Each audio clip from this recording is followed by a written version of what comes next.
Bueno, resulta fascinante observar cómo cambia el comportamiento humano ante un estímulo tan diminuto.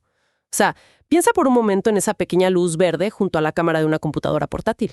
Uy, sí. O cuando de repente surge la duda de si el departamento de sistemas de la empresa revisa los correos electrónicos. Exacto. Sin que nadie dé una orden directa, la postura se endereza, las palabras se eligen con un cuidado quirúrgico, las búsquedas en Internet se vuelven repentinamente muy profesionales. Totalmente. Es un ajuste automático, digamos, casi instintivo. Y claro, esto plantea una pregunta bastante inquietante sobre la naturaleza humana y el control. Es muy fácil identificar la falta de libertad cuando vemos barrotes de hierro fundido. Pero, ¿qué pasa si las prisiones más efectivas, las más absolutas del mundo moderno, no tienen muros? Esa es la gran pregunta. Peor aún, ¿qué sucede si los carceleros somos nosotros mismos? Bienvenidos a esta exploración a fondo. Sí, esa dinámica de autocontrol que mencionas es el puente perfecto para lo que vamos a analizar hoy. Para quienes nos escuchan, tenemos dos fuentes principales que abordan el concepto de la libertad, y su restricción, pero desde extremos opuestos. Ajá, extremos que terminan convergiendo, ¿no? Exactamente, de forma muy sorprendente. Por un lado, tenemos una extensa carpeta didáctica elaborada por Amnistía Internacional. Esta carpeta disecciona la realidad de los llamados presos de conciencia, o sea, analiza el encarcelamiento físico y literal. Claro, las celdas de verdad. Así es. Y por el otro lado tenemos un profundo artículo psicológico sobre la teoría del panóptico de Michel Foucault, que detalla, digamos, la arquitectura del control mental y social. Entonces, la misión de esta inmersión es clara.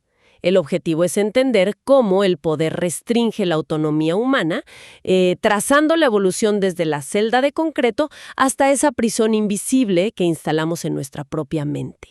Esa es la ruta, sí. Pero, a ver, para entender esa sofisticada prisión mental de la que habla Foucault, pues la lógica nos dicta que primero hay que entender el control en su forma más cruda, ¿verdad? El control literal del cuerpo físico. Definitivamente. Y ahí es donde el dossier de Amnistía Internacional resulta súper revelador. Empezando por su definición técnica, porque un preso de conciencia no es simplemente cualquier individuo que termina tras las rejas. No, para nada. El documento estipula claramente que son personas cuyas libertades han sido restringidas por sus creencias, su origen étnico, sexo, color o idioma. Ajá. Pero, y esto es clave, la línea roja, el criterio inamovible para que alguien entre en esta categoría es que jamás han utilizado ni abogado por la violencia. Ese detalle de la no violencia me parece la piedra angular de todo el asunto. O sea, al descartar el uso de la fuerza, lo que queda expuesto es que se trata de un castigo puramente ideológico. Exacto. De hecho, revisando el material, el término mismo tiene un origen histórico muy específico. Hablamos de 1961. Ah, el artículo de Peter Benenson. Ese mero. El abogado británico publica un artículo titulado Los presos olvidados. Ahí hace un llamado público, digamos, para exigir la amnistía de quienes están presos solo por sus opiniones. Sí, y el caso detonante que cita ahí es brutal, el del abogado español Antonio Amat. Así es. Amat languidecía en prisión sin un juicio formal. Y todo simplemente por intentar articular una coalición de grupos democráticos en España.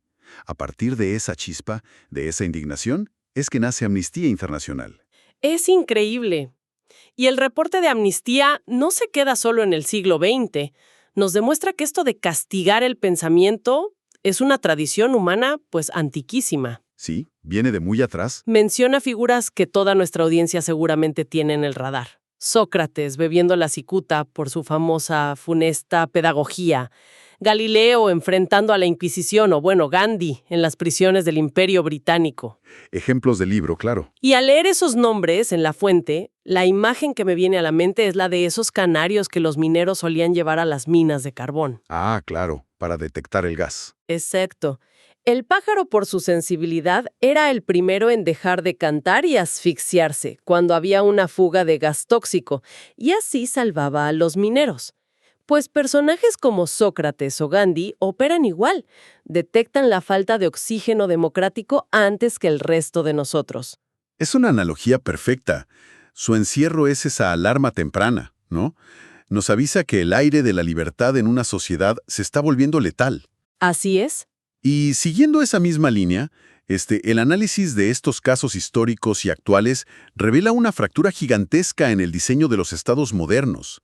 Hay una disonancia cognitiva tremenda a nivel institucional. ¿A qué te refieres exactamente con disonancia institucional? Bueno, en la superficie, la inmensa mayoría de las constituciones globales presumen estar cimentadas en la Declaración Universal de los Derechos Humanos. Garantizan libertad de expresión, libertad de asamblea, todo eso. El papel aguanta todo, digamos. Exactamente.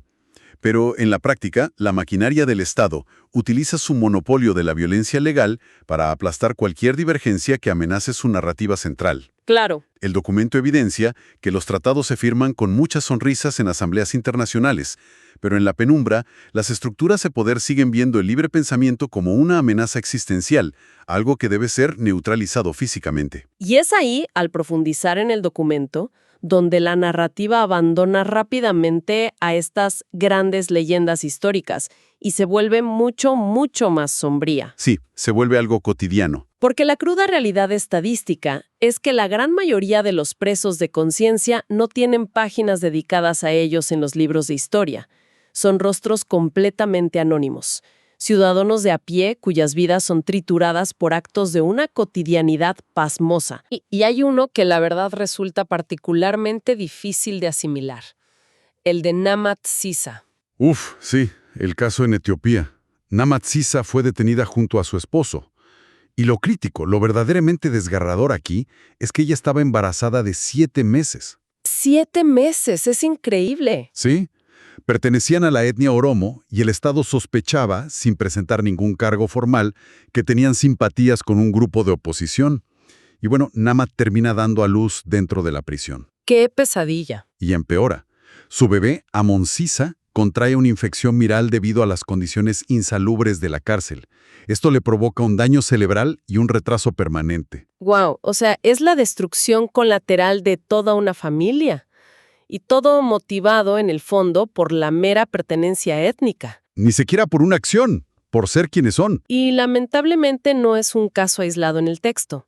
Se menciona también a Thien, en Vietnam, que pierde años de su vida en una celda por el simple hecho de escribir poesía crítica. Poesía. ¡Poesía! Y cuando uno revisa el catálogo de las supuestas infracciones recopiladas por Amnistía, de verdad que la incredulidad escala.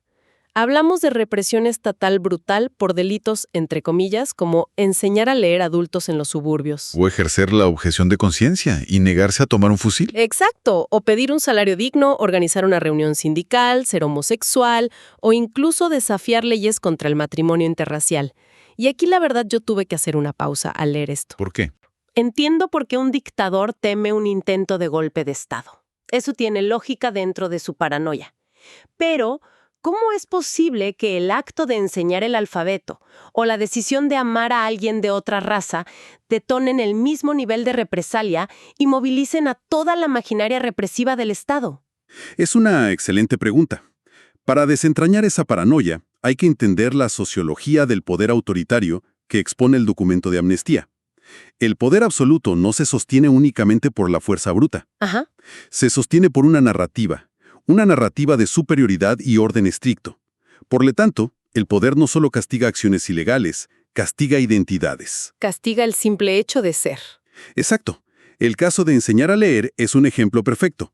Las letras en sí mismas no derrocan gobiernos, pero la alfabetización de una clase marginada destruye la dependencia.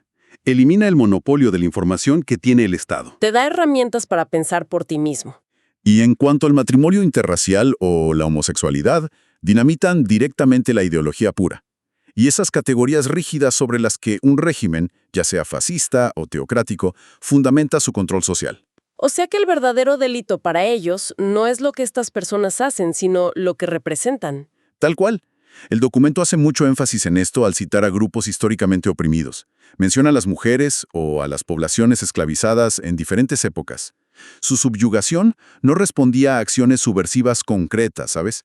Respondía al imperativo del sistema de mantenerlos en un escalafón inferior. Su simple existencia era la infracción, si no estaba rígidamente controlada. Identidad es igual a amenaza. Exactamente. Bueno, entendido este mecanismo de por qué el poder le teme tanto a la identidad, llegamos a un problema práctico enorme para cualquier Estado opresor. La logística. Sí, la logística y el dinero.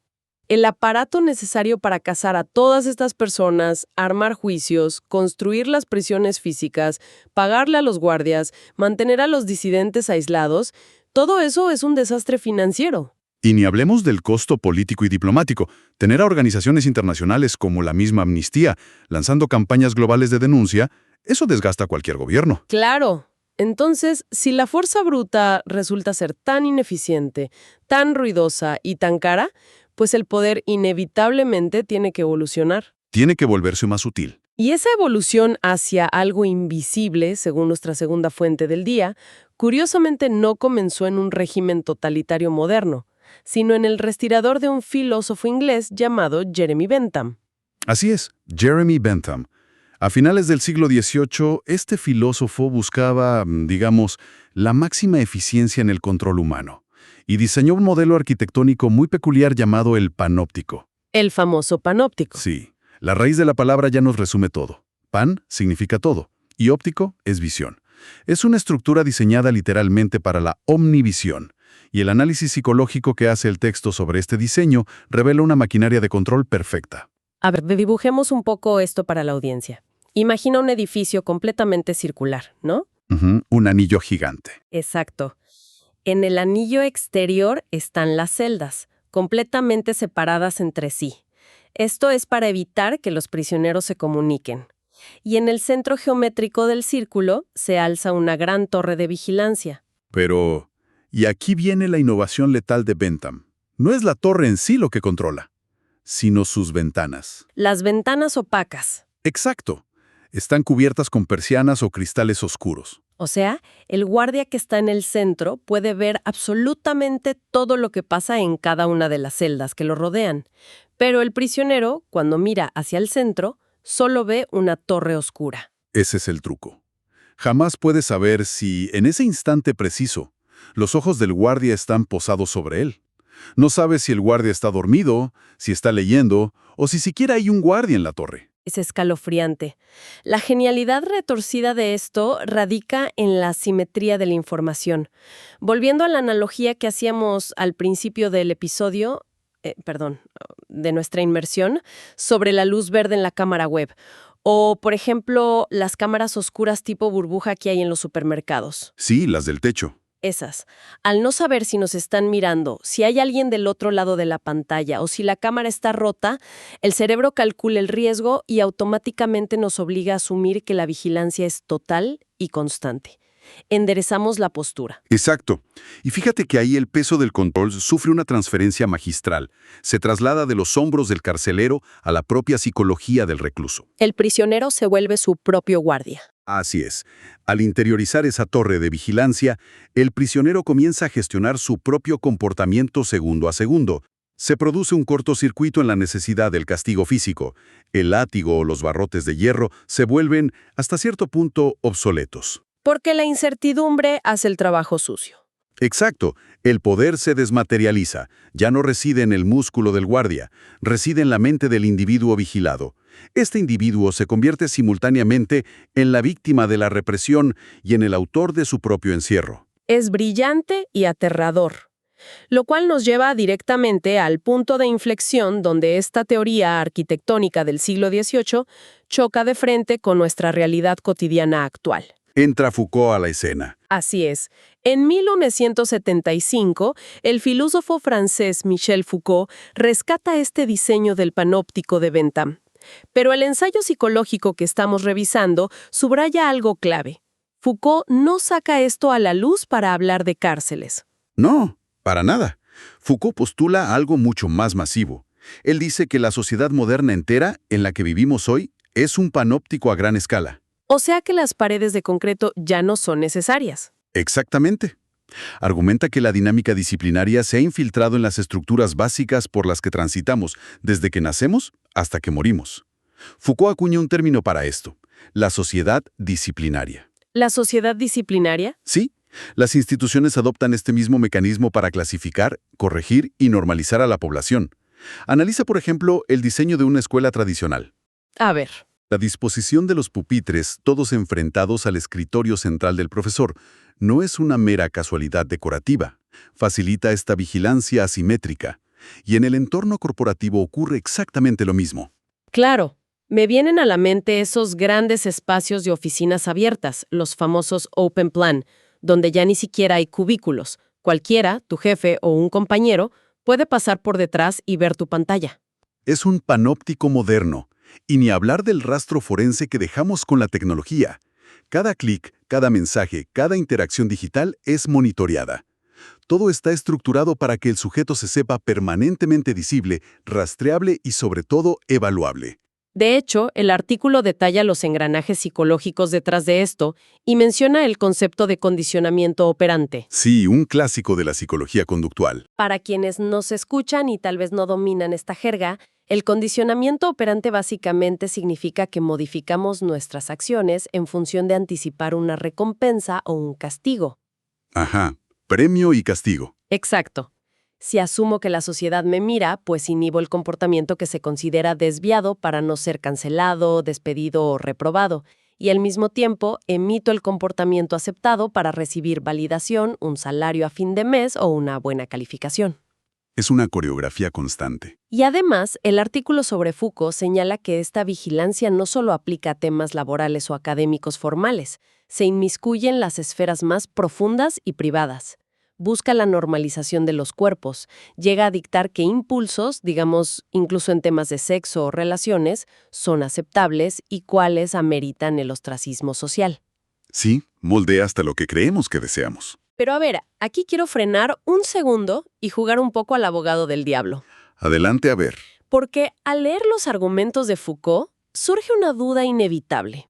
El texto y nuestra conversación hasta ahora pinta esta vigilancia constante casi como una tragedia distópica de la que hay que huir. Sí, suena muy oscuro. Pero pensémoslo fríamente.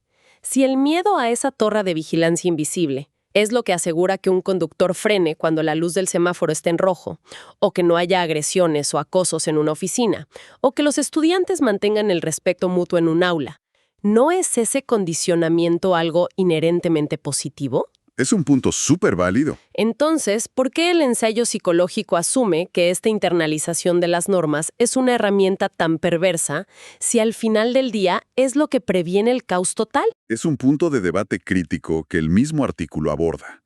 Y responde a esa aparente contradicción, profundizando en lo que llama los costos ocultos del panoptismo. Costos ocultos, ajá. Sí, primero está el peaje neurobiológico. Vivir bajo el escrutinio perpetuo, escaneando el entorno todo el tiempo para asegurar que nuestro comportamiento encaja en la norma, induce estados de estrés crónico y niveles de ansiedad sostenidos. Genera una profunda rigidez en nuestra conducta. No estamos relajados, estamos alerta. Claro, como si estuviéramos actuando todo el tiempo. Exacto. Pero el argumento central contra esta supuesta bondad del panóptico reside en un fenómeno psicológico muy bien documentado, que el texto llama reactancia. Reactancia. ¿Qué es exactamente la reactancia? La reactancia psicológica ocurre cuando un individuo percibe que sus libertades conductuales están siendo amenazadas o eliminadas arbitrariamente. En lugar de adoptar genuinamente la norma impuesta, surge un estado de motivación profunda para recuperar esa libertad, una especie de rebeldía interna. Ah, entiendo. O sea, te dicen que no puedes hacer algo y te dan más ganas de hacerlo. Básicamente. El resultado es que la vigilancia rara vez cambia los valores morales profundos de la persona. Genera obediencia, sí, no podemos negarlo, pero es una obediencia puramente instrumental. De cara al público, como dicen. Tal cual. Las personas cumplen las reglas de cara al público para evitar el castigo, pero en el fondo acumulan un resentimiento subyacente tremendo. El respeto en esa oficina que mencionabas, o en esa escuela, no nace de la convicción ética de que agredir a otros está mal. Nace del terror a la cámara o al reporte de recursos humanos. Y me imagino que cuando la cámara se apaga... Exactamente. Cuando se percibe que la torre de vigilancia está vacía, el comportamiento desviado suele resurgir, y a menudo con mayor violencia. Lo que el panóptico logra realmente es que terminemos censurando nuestra verdadera conciencia, bajo una capa de superficialidad complaciente. ¡Guau! Es decir, crea sociedades de actores muy disciplinados, con movimientos perfectos, pero profundamente desconectados de su propia brújula moral. Sí, somos actores en un gran teatro. Bueno, recapitulando la escala de este análisis que hemos hecho hoy, la verdad es que el contraste que nos ofrecen los materiales es demoledor. Sí, es muy fuerte. En la primera mitad exploramos el oscuro mundo de los presos de conciencia, basándonos en el informe de Amnistía Internacional. Vimos a personas reales, desde gigantes históricos hasta ciudadanos anónimos como Namat Issa, que están dispuestos a perder su libertad física. Y sufrir cosas perrimes. Sí, sufrir hacinamiento, separación familiar, daño físico irreparable para ellos o sus hijos, y lo hacen porque se niegan tajantemente a silenciar su conciencia. Eligen 1000 veces la prisión de hierro antes que traicionar su propia mente. Es un acto de resistencia absoluto. Y luego en la segunda mitad, el texto sobre Foucault nos pone un espejo gigante enfrente. Nos muestra a la inmensa mayoría de la población que goza de libertad física plena, pero que, aterrada por la vigilancia constante y el juicio social, reprime su propia conciencia todos los días. Es una ironía brutal. Cedemos voluntariamente nuestra soberanía mental para asegurar nuestra comodidad física y nuestra aceptación en el sistema. Esta síntesis pone en evidencia una inversión total de valores, ¿no crees? El prisionero de conciencia sacrifica el cuerpo para salvar la mente, mientras que el habitante de la sociedad panóptica sacrifica su mente para proteger el confort del cuerpo. Qué fuerte ponerlo en esos términos. Y de ahí viene la urgencia de aplicar esta perspectiva, este conocimiento, en nuestro día a día. Saber esto nos dota de una herramienta de calibración interna fundamental. ¿Cómo la usaríamos? Pues se exige que nos preguntemos continuamente algo esencial. De todas las decisiones éticas, sociales o políticas que tomo en un día común, ¿cuántas nacen realmente de mi propia brújula moral y cuántas están meticulosamente coreografiadas por la anticipación del que dirán o por el algoritmo que me evalúa en redes sociales? Reconocer esa diferencia es el único antídoto real contra el condicionamiento. Es un ejercicio de honestidad brutal. Y bueno, todo esto deja flotando una reflexión final para quienes nos escuchan, una derivada de esta teoría psicológica que resulta bastante inquietante para llevarnos a casa. A ver, cuéntanos. Si la premisa es que bajo vigilancia constante generamos comportamientos superficiales y nos ponemos máscaras para complacer a esa torre central invisible, ¿qué ocurre verdaderamente cuando pasamos décadas enteras usando esa misma máscara? ¿Toda una vida actuando? Así es. Piénsalo, desde los primeros años de escolarización donde te dicen cómo sentarte, pasando por la adolescencia en las redes sociales midiendo cada like, hasta la jubilación después de décadas en el mundo corporativo. Si pasamos la vida entera actuando para agradar al guardia invisible, llega un punto de no retorno donde la máscara se fusiona irreversiblemente con el rostro. ¡Qué pregunta tan escalofriante! Es que corremos el riesgo de que el panóptico logre borrar tan a fondo nuestra individualidad, que terminemos perdiendo la capacidad biológica e intelectual de sentir esa conciencia profunda, indomable y real por la que los prisioneros de Amnistía Internacional estaban dispuestos a dar la vida. Quizás el triunfo absoluto del carcelero moderno no es construir barrotes indetectables, sino convencernos, de forma definitiva, de que esos barrotes son en realidad nuestra propia libertad.